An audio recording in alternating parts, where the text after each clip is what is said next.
Baiklah, Assalamualaikum warahmatullahi wabarakatuh. Ah, Selamat pagi, salam sejahtera untuk siswa saya. Seperti biasa, masih bersama saya Julius Hananto dalam pelajaran kimia. Kali ini kita akan membahas lambang unsur, rumus kimia, tata nama, senyawa sederhana, dan persamaan reaksi.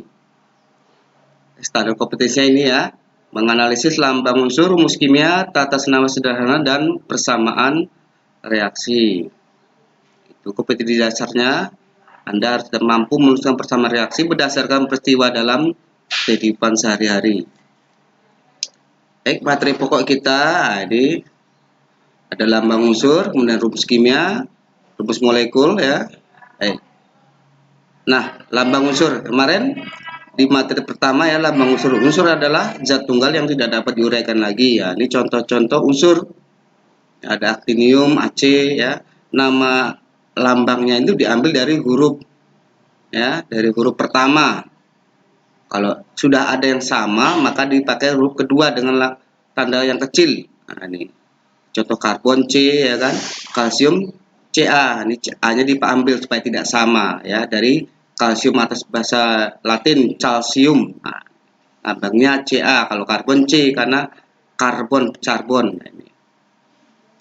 Itu ya, itu mengenai lambang unsur ya. Baik. Nah, rumus kimia. Rumus kimia adalah rumus yang menyatakan jumlah dan jenis unsur atom penyusun suatu senyawa. Ada dua, rumus molekul dan rumus empiris.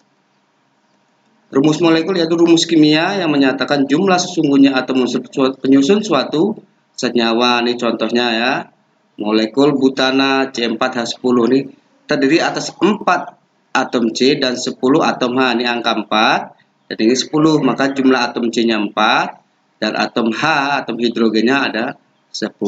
Contoh yang kedua, ini C6H12O6.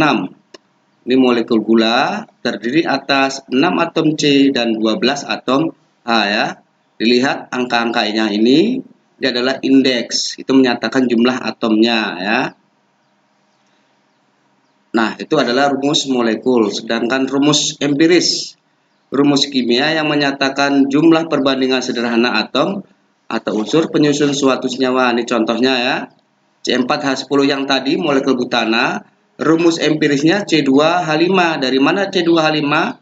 Ini angka 4 dan 10 sama-sama dibagi 2. Nah, jadinya 4 dibagi 2 C2, 10 bagi 2 jadi 5. Jadi rumus empirisnya adalah C2H5 karena sama-sama dibagi 2. Kalau dibagi 4 tidak bisa, nggak boleh pecahan, nggak boleh desimal. Jadi contoh yang lain C6H12O6 molekul gula tadi ini sama-sama kesemuanya dibagi dengan 6. Jadi ya CH2O 6 dibagi 6 1, H ini 12 dibagi 6 2, dan O 6 dibagi 1 1. Nah, angka 1 tidak dituliskan karena angka 1 dianggap ada walaupun tidak ada tertulis, itu dianggap 1 ya. Itu maksudnya rumus empiris. Ingat, rumus sederhana, jadinya dibagi habis bulat dan tidak desimal ataupun pecahan.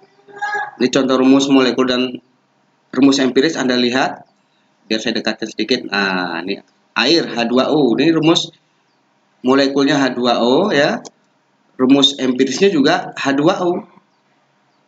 Nah, ini lihat. Kenapa? Karena H, 2, dan O ini sudah paling sederhana. Maka bisa saja rumus molekul sama dengan rumus empirisnya. Nah, ini tadi gula tadi ya.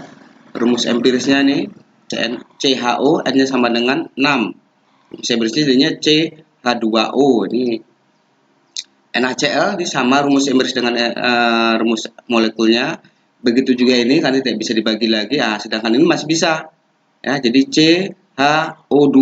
Ini N-nya sama dengan 2. Ya. Nih.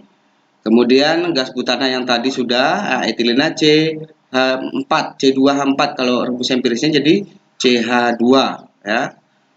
Itu. Nah, kemudian tata nama senyawa. Nah, caranya nih, tata nama disusun menurut aturan IUPAC, International Union of Pure and Applied Chemistry. Ini disetujui oleh ahli-ahli kimia seluruh negara. Nah, kemudian senyawa dapat dibedakan menjadi 4, yaitu senyawa biner. Biner itu double ya, 2 artinya. Senyawa poliatomik lebih daripada 2, senyawa asam dan senyawa basa. Apa itu nanti kita akan bahas. Kemudian sistem tata nama untuk setiap senyawa itu berbeda-beda. Anda pernah mendengar natrium klorida, bagaimana caranya? Ini aturannya nih ya. Lihat. Penamaan senyawa biner, logam, non-logam. Dituliskan nama unsur tanpa modifikasi dengan diakhiri dengan ida. Contohnya nih, NaCl. Na adalah natrium, Cl itu klor, diakhiri dengan ida. Litium oksida, Li2O.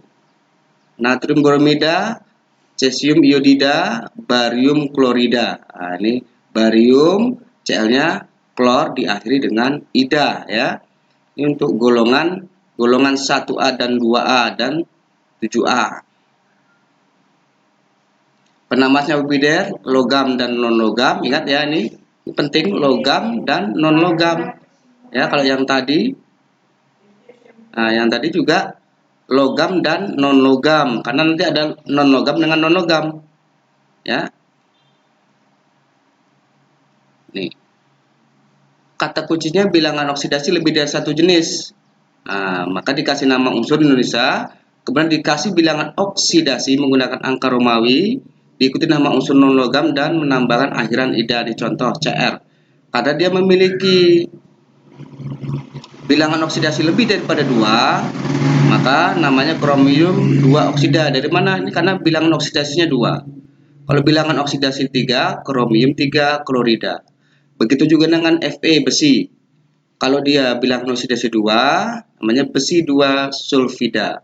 Di sini 3, besi 3 sulfida. Ya, itu cara penamaannya untuk non-logam dan logam. Nah, juga sambungannya ya. Ini apabila lebih dari 1 bisa sulfida di kupri, kupro, dan kupri. Ini ya. Ini seharusnya bukan Cr tapi Cu. Mohon maaf nanti. Ya, ini sedangkan ini besi ya. Ini ferro, feri. Ini tergantung dari jumlah oksidasinya untuk membedakan ya. Ini kalau pakai bahasa Latin. Nah, tapi kalau seperti ini nggak perlu dikasih lambang lagi angka Romawi 2 atau 3 karena sudah ada ini pembedanya kupro, kupri, ferro, feri ya. Nah, Bapak harap Anda melihat video ini dan mempelajarinya lagi, didengarkan ya. Kemudian dibuka buku materinya. Nah, untuk hari ini saya cukupkan, minggu depan akan saya lanjutkan lagi dan pemberian tugas ya. Hari ini tidak ada tugas. Terima kasih, itu saja. Assalamualaikum warahmatullahi wabarakatuh.